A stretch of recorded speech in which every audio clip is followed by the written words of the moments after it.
ଜଘନ୍ୟ ଜଙ୍ଗଲ ଭିତରେ ଅତିକ୍ରମ କପିଳାସ ଯାତ୍ରା ବୋଲବମ୍। ଏ ଜଙ୍ଗଲ ଆଗରେ ସେଠି ମୁନି ପୁରା ଆଗରେ ଯାଉଛି ଚାଲି ଚାଲି ପୁରା ଏ ଜଘନ୍ୟ ଜଙ୍ଗଲ ସବୁ ରାସ୍ତା ଦେଖ ସବୁ କୋଉଭଳିଆ ଅବସ୍ଥା ରାସ୍ତାର ପୁରା ସାଂଘାତିକ ରାସ୍ତା ପୁରା ଏମିତି ଅବସ୍ଥା ପୁରା ଗୋଡ଼ରେ ପିଚ୍ ପାଚ୍ ସବୁ ପଶୁଛି। ମୁନିରେ କାହିଁ ଦେଖା ନାହିଁ କୁଆଡ଼େ ଆଗରେ ମୁନି କୁଆଡ଼େ ଗଲା। ପ୍ରକାଶ ଏଇଠି ବାଡ଼ି ଧରିକି ଆସୁଛି। ପାହାଡ଼ ଚଢ଼ା ଆରମ୍ଭ ହେଇଗଲାଣି। ପ୍ରକାଶଟା ବାଡ଼ି ଧରିକି ଆସୁଛି। ପୁରା ଜଙ୍ଗଲ ପାହାଡ଼ ଉପରକୁ ଉଠିବା ଆରମ୍ଭ ହେଲା।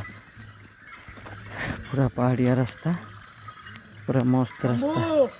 ଶମ୍ଭୁ ଏ ସେଠି ମୁନି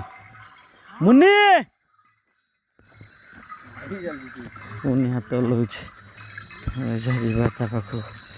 ରୋଡ଼ର ଅବସ୍ଥା ଏମିତି ପୁରା ଯେମିତି ଗୋଟେ ଜଙ୍ଗଲ ସଫାରି ଭଳିଆ ଲାଗୁଛି। ମୁନି ପୁଣି ଚାଲିକି ପଳେଇଲା ଆଗରେ।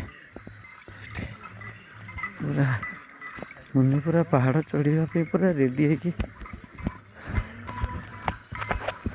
ପୁରା ପାହାଡ଼ ଚଢ଼ିବା ପାଇଁ ପୁରା ମୁନି ପୁରା ତୟାର ହେଇକି ଅଛି। ଆସ ମୁଁ ଚଢ଼ିଯିବି। ପୁରା ଏଇଠୁ ବାମ୍ଫ ବାହାରିବା ଆରମ୍ଭ ହେଲାଣି। ଆରମ୍ଭ ହେଇନି ଚଢ଼ା। ଜଙ୍ଗଲ ପୁରା ଫୁଲ୍ ଜଙ୍ଗଲ ଚାରିଆଡ଼େ ଦେଖିବ ଜଙ୍ଗଲ। ଏଠି ନେଟୱାର୍କ ପାଇବନି ବୋଧେ। ଏଠି ନେଟୱାର୍କ ଆସୁନି। ପୁରା ଆଗରେ ଗୋଟେ ଜଙ୍ଗଲ ଫରେଷ୍ଟ ଗାର୍ଡ ମାନଙ୍କର ଆଉଟପୋଷ୍ଟ ଚେକିଂ ଅଛି। ଚେକିଂ ପରେ ହେବ ପାହାଡ଼ ଚଢ଼ା। ସେଇଠୁ ହାଲିଆ ହେଇଗଲେଣି। ଏଠି ଠିଆ ହେଇପଡ଼ିଲେଣି ଲୋକମାନେ। ପୁରା ହାଲିଆ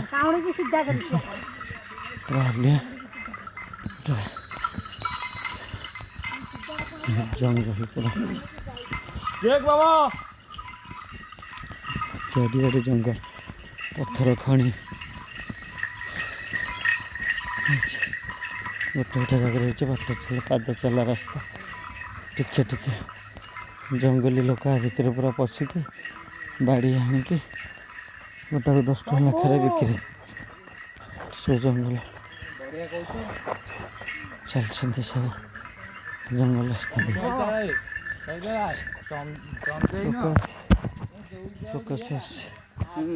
ପ୍ରକାଶ କେମିତି ଲାଗୁଛି?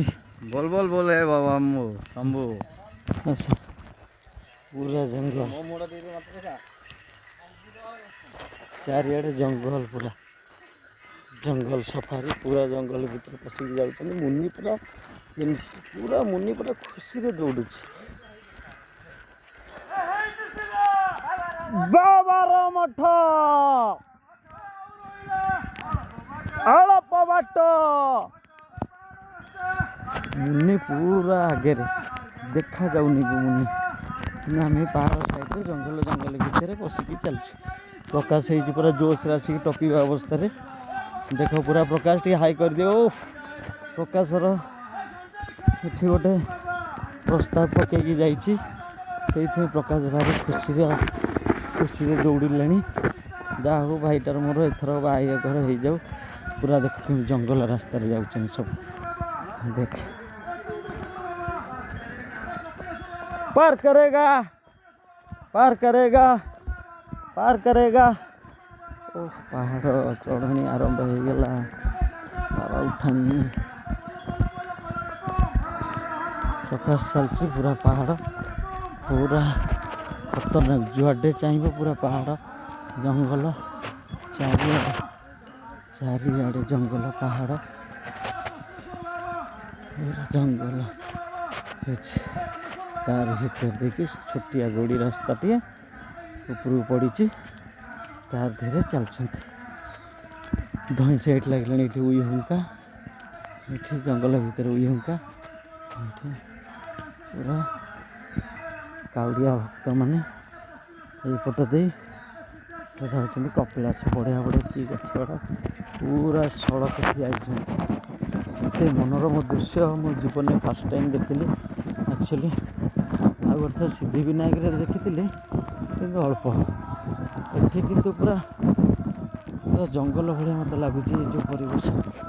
ପୁରା ଚାଲିଛନ୍ତି ସବୁ ବୋଲବମ୍ ଭକ୍ତ ଭାଇମାନେ। ଆମେ ମଧ୍ୟ ତାଙ୍କ ପାଖରେ ଅଗ୍ରସର ହେଉଛୁ ତାଙ୍କ ରାସ୍ତାରେ। ପୁରା ଗୋଡ଼ି ରାସ୍ତା ପଶି ଯାଉଛି ଗୋଡ଼ରେ ପୁରା ଚକ୍ ଚାକ୍। ବାବା এই ପାହାଡ଼ଟା ଟପି ସାରିଲା ପରେ 3ଟା ପାହାଡ଼ ଥାକ ଥାକ ଚଢ଼ି ସାରିଲା ପରେ ସେପଟେ ଯାଇକି ବିଶ୍ରାମ। ଏଇନା ପାହାଡ଼ ପାଖାପାଖି 4 କିଲୋମିଟର ଚାଲିଛନ୍ତି ସମସ୍ତେ ପାହାଡ଼ ଭିତର ରାସ୍ତା ଦେଇ ବାଟେ ଭିତରେ ଚାଲିଛନ୍ତି ଜଙ୍ଗଲ ଭିତର ଦେଇକି। ପୁରା ନଟା ନଟି ଜଙ୍ଗଲ ପୁରା କି ଜଙ୍ଗଲ ଭିତରେ ଚାଲିଛନ୍ତି ପ୍ରକାଶ। ଆପଣଙ୍କ ଡାକରେ ବ୍ଲକର ନା ବ୍ଲଗ ନୁହଁ, ମୁଁ ପ୍ରଭୁଙ୍କର ପ୍ରକୃତିର ସୌନ୍ଦର୍ଯ୍ୟକୁ ଅନୁଭବ କରିକି ମନ୍ତ୍ରମୁଗ୍ଧ ହେଇଯାଉଛି। ଏ ବ୍ଲଗରେ ନୁହଁ।